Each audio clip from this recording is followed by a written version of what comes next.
Nós queremos, na Xunta temos manifestados en todas as ocasións que eu creo que a lingua non é un problema e, ademais, non pode ser tampouco un problema no futuro. Non?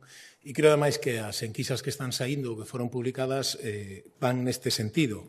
Fíxese que de todas as comunidades que temos lingua propia, Galicia está nas mellores situacións. O 93% da poboación entende perfectamente o galego, o 96 sabe lelo, o 94 sabe falalo e o 84 sabe escribir. E, ademais, hai outra enquisa sobre a percepción social feita nas familias con fillos en idade escolar e se constata que unha ampla maioría das familias interactúa tanto en galego como en castelán, que o 94% afirma que os seus fillos e fillas deben de saber falar galego e o 67% o emprega de xeito cotián.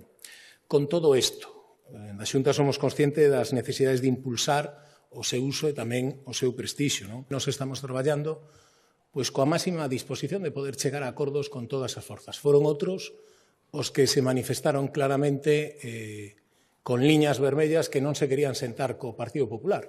Nos estamos dispostos a falar con todas as forzas e chegar a un pacto, a un acordo e non facer do idioma unha causas belli da sociedade.